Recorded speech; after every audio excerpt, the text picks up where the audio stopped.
చక్రాలు కదిపి చూసుకుంటారు రథం బాగా నడుస్తోందని. లేకపోతే ఎక్కిన తర్వాత 4 అడుగులు వెళ్ళి విరిగిపోతాయి. బాగా వేగాన్ని తట్టుకుంటుందా లేదా చూస్తారు. ఈ రథం కూడా బాగా కదులుతుందని ఎప్పుడు తెలుస్తుంది? ఈ చక్రాలు కదిలితే. చక్రాలు కదలాలంటే ముందు ఇక్కడ కదలాలి, తాటంకం ఇలా ఊగాలి. ఇలా ఊగిందనుకోండి ఇక్కడ కూడా ఊగుతుంది, ఊగి కనపడుతుంది అద్దంలో కూడా. బయట ఊగితే అద్దంలో ఊగి కనపడుతుంది కదండి, అందుకని ఇక్కడ కూడా ఊగి కనపడుతుంది. ఇప్పుడు ఇది ఊగాలంటే ఎలా ఊగుతుంది? అమ్మవారు ఇలా అంటే ఊగుతుంది. అమ్మవారు ఇలా ఇలా ఎప్పుడు అంటుంది? అవతలవాడి మీద కోపంతో అందనుకోండి ఇలాగా, అప్పుడు దీన్ని రథం చేసుకోగలడా మన్మధుడు? మన్మథ కార్యానికి కోపంతో ఉన్న ముఖం పనికిరాదు, ప్రసన్నమైన ముఖం పనికొస్తుంది. అమ్మవారు సంతోషంగా ఇలా ఎప్పుడు ఊపుతుంది? తాంబూలారుణపల్లవాధరయుతే తాటంకహారాన్వితే వీణానాదనిమీలితార్ధనయనే విప్రస్థ చూళింబరే. ఆవిడ తాంబూల చర్వణం చేస్తూ సంతోషంగా ఇలా ఎప్పుడంటుందంటే, సరస్వతీదేవి పక్కన వీణ పట్టుకుని పరమశివుడి యొక్క కథల్ని స్తోత్రం చేస్తుంటే సంతోషంతో ఇలా అంటుంది. పరమశివుడి యొక్క కథలు విన్నప్పుడు సంతోషంతో ఇలా ఇలా అన్న అమ్మవారి ముఖంలోని తాటంకములు కదిలితే ప్రతిబింబములైన తాటంకములు కూడా కదులుతాయి. ఇప్పుడు ఆవిడ పరమశివుడి పట్ల చాలా సంతోషంతో ఉన్న సమయాన్ని రథంగా మన్మధుడు చేసుకున్నాడు. మీరు పట్టుకుని ఉన్నారా? స్ఫురద్గండాభోగ ప్రతిఫలిత తాటంకయుగళం చతుశ్చక్రం మన్యే తవ ముఖమిదం మన్మథరథం యమారుహ్యదృహ్యత్కవనిరథమర్కేందు చరణం. అర్క ఇంద సూర్యుడు చంద్రుడు చక్రాలుగా ఉన్నటువంటి శివుడి యొక్క రథానికి 2 చక్రాలు కాబట్టి, అమ్మా ఇవాళ మన్మథుడు యుద్ధానికి బయలుదేరడానికి రథాన్ని సిద్ధం చేసుకుంటున్నాడని నాకు చాలా అనుమానంగా ఉందమ్మా. ఈ మాట చెప్పగానే అయితే ఆ రథం ఏది? నీ ముఖమే తల్లి. నీ ముఖంలో రథం ఎలా కదిలింది? నువ్వు శివుడి కథలు వింటూ ఇలా అన్నప్పుడేనమ్మా. అనేటప్పటికి అమ్మవారు అందిట పక్కుని నవ్విందిట. ఓయ్ శంకరా, ఎంత గడుసుతనంగా చెప్పావోయ్ అని. అంటే అమ్మవారు ప్రీతితో పరమశివుణ్ణి గెలవాలి తప్ప మన్మధుడు గెలవగలడా? గెలవలేడు. చెప్పకుండా చెప్పారు. ఇప్పుడు గెలిచినట్ట మన్మధుడు గెలవలేడని చెప్పినట్ట? ఎప్పటికీ గెలవలేడని చెప్పినట్టు కదండి. ఎప్పటికీ గెలవలేడని చెప్పారా? అంటే నీ అనుగ్రహంతో శంకరుణ్ణి వశుణ్ణి చేసుకుంటావు తప్ప, అలా వచ్చి పక్కన కూర్చుని నీ బుగ్గల్లో ప్రతిబింబం కనపడుతుంది తప్ప, మన్మథ బాణమునకొచ్చి కూర్చోవడం అన్నది జరగడం సర్వకల్ల వెయ్యలేడమ్మా. మరి ఎందుకు ఈ యుద్ధం అంతా? అంటే ఇంత రథమికి పిలవకుండా ఉంటాడా? పిలుస్తాడు. పిలిస్తే ఏం చేస్తాడు? శివుడు వస్తాడు రథం మీద. వచ్చి ఎవడరా ఎక్కడ అంటాడు. ఎందుకనాలి? అనంగుడు కనపడ్డావు. ఎక్కడున్నాడు? ఇక్కడ అంటాడు. ఇక్కడ అనేటప్పటికి ఎక్కడి నుంచి వచ్చిందో అక్కడికి చూస్తాడు. ఎవరి వంక? అమ్మవారి వంక. ఇప్పుడు రథంలా కనపడుతుందా? ఆ కన్నుల్లో మాయగా ముఖాన్ని రథంగా ఇచ్చి మన్మధుడి చేత శివుణ్ణి ఓడించడానికి కాపట్య బుద్ధితో ఉన్న ముఖం కాదా ముఖం.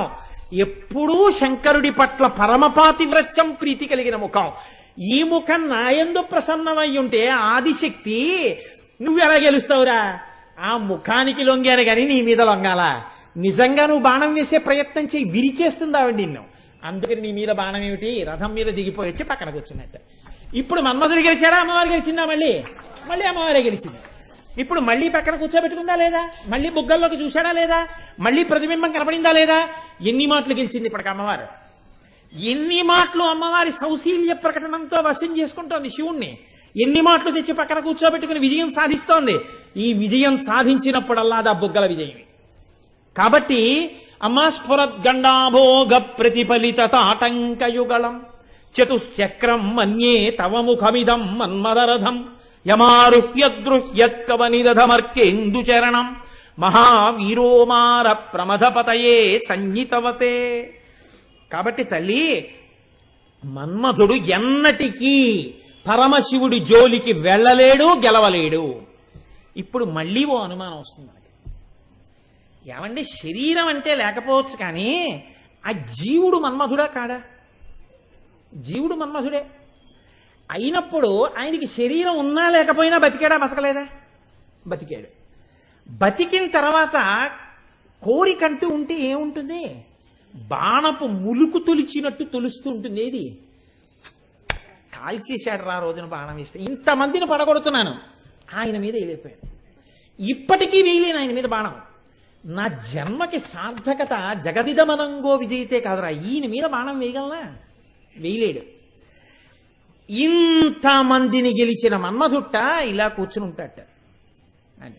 ఎందుకనంటే వీళ్ళని గెలవడం ఏముందండి, ఆయన్ని గెలవలేకపోయాను కదా, ఈ 5 బాణాలు ఆయన మీద పనిచేయవు అంటూ ఉంటాట. మరి ఇది కడుపులో కక్ష కింద పెరుగుతోంది అనుకోండి, ఎప్పటికైనా ప్రమాదమే ఈ శత్రువు. ఇప్పుడు అమ్మవారు ఆ శత్రువుని పోషించేస్తోంది కదా, ఎప్పుడూ మన్మథ బాణానికి శివుణ్ణి లొంగేటట్టు చేయదు. ఇప్పుడు పరోక్షంగా అమ్మవారు పరమశివుడి యొక్క శత్రువుని పోషిస్తూనే ఉందా లోకంలో లేదా? ఇప్పుడు అలా రండి, ఎన్ని బహుభంగిమలో వెళ్ళిపోతుందండి ఆ నామం. చాలా బాగుందండి. మన్మధుడు ఓడిపోతున్నాడు, అమ్మవారు గెలుస్తోంది, బాగుంది. ప్రయత్నం చేసినప్పుడల్లా మన్మధుడు ఓడిపోయి అమ్మవారు గెలుస్తుంటే ఆవిడ ప్రజ్ఞతో కూర్చోపెడుతోంది, కానీ నా జన్మాంతరంలో నేను ఈయన మీద బాణం వేయలేకపోయాను. సరికదా, ఒక్కసారే వేశాను. దాని ఫలితం ఏమిటంటే ఇప్పటికి లేదు శరీరం, ఇప్పటికీ నేను వేయలేను బాణం, ఆవిడే గెలుస్తుందంటే. ఆయన్ని గెలిచానన్న కీర్తి నాకు వస్తుందా రాదా? ఇది ఉంటుందా ఉండదండి? శత్రువు అన్నవాడికి ఉండి తీరుతుంది. ఇప్పుడు ఆవిడ ఏం చేస్తోంది? వాడి మీద వెయ్యి, వీడి మీద వెయ్యి, వీడి మీద వెయ్యి, జగదిదమనంగో విజయతే, జగత్తునంతటినీ గెలిపిస్తోంది. శక్తి ఆవిడే, వెనక ఉన్న శక్తి ఆవిడే.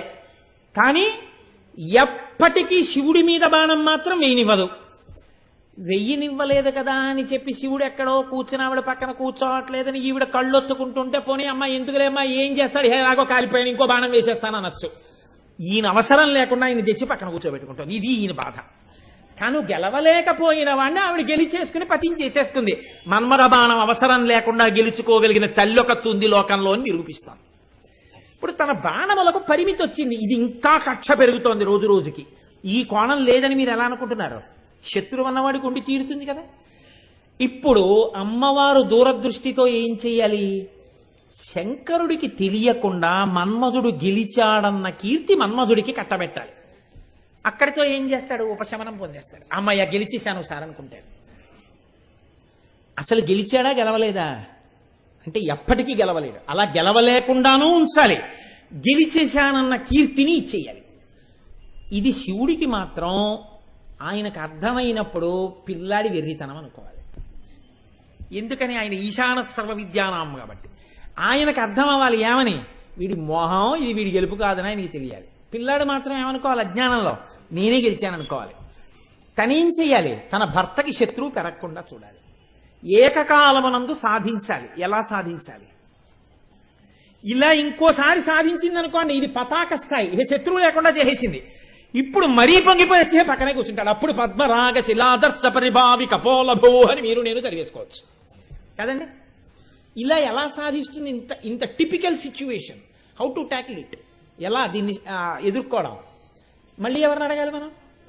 మళ్ళీ శంకరాచార్యులు వారిని. మళ్ళీ ఆయన అన్నారు, మృషా కృత్వా గోత్రస్కలనమధవై లక్ష్య సమితం లలాటే భర్తారే చరణ కమలే తాడయతితే చిరాదంతస్యదహన కృతమున్మూలితమత కిలా కోటిక్వాణై కిలికిలితమీశాన రిపుణ. రిపుణ అంటూ మొదలెట్టారు ఆయన శ్లోకం. రిపుణ అంటే శత్రువు. ఎటువంటి శత్రువుట? చిరాదంతశల్య. ఇప్పుడు బయట పెడుతున్నారు అసలు రహస్యం.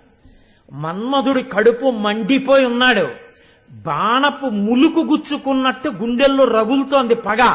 ఈయన్ని మాత్రం వశం చేసుకోలేకపోయాను అని. ఇప్పుడు అమ్మవారు ఈ శత్రువుని అని చెయ్యాలి, శివుడి కీర్తిని తగ్గించకూడదు.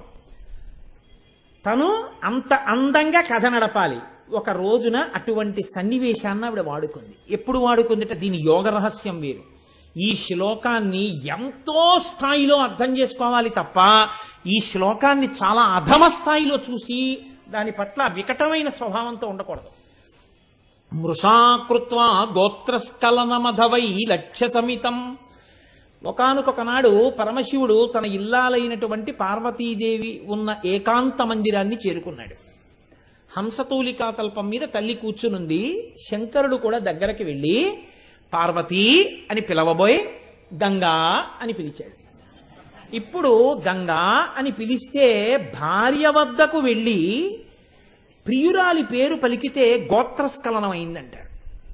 లోకంలో ఏదైనా సహింపబడుతుంది, కానీ తన సమక్షంలోనే భర్త ప్రియురాలి పేరు పలికితే ఎక్కడలేని కోపం వస్తుంది ఆడదానికి. అప్పుడు క్షమాబుద్ధి ఉందనుకోండి, అది స్త్రీ యొక్క సౌశీల్య ప్రకాశంగా ఉండదు. ఆడది ఆడతనాన్ని వ్యక్తీకరిస్తే బాగుంటుంది, మగవాడు మగబుద్ధిని ప్రకటిస్తేనే బాగుంటుంది. కాబట్టి ఇప్పుడు ఎంత అమ్మవారైనా తన భర్త తన దగ్గరికి వచ్చి గంగా అంటే పోన్లెద్దురు అన్ని పేర్లు నావే అంటే అది సర్వజ్ఞ సాంద్రకరుణ సమాన అధిక వర్జిత కింద ఉంటుంది. ఇప్పుడు అలా అనకూడదు, భర్త వచ్చినవాడు. కాబట్టి ఆవిడేం చేసిందిట, వచ్చి మృషాకృత్వా గోత్రస్ఖలనమధవై లక్ష్య సమితం, ఏదో పాపం గబగబా వచ్చేసి గంగా అన్నాడు. అన్న తర్వాత గబుక్కుని గుర్తొచ్చిన, అయ్యి బాబోయ్ ఇక్కడికి వచ్చి గంగా అన్నాను రా, కొంపలు అడిపోయాయి. ఎందుకని, ఆవిడ మొహం అసలే ఎరుపు, తన చెక్కుల కుంకుమ పత్రభంగ సంజినిత నవీన కాంతి వెదజల్లగ గద్గద కిన్నకంటి.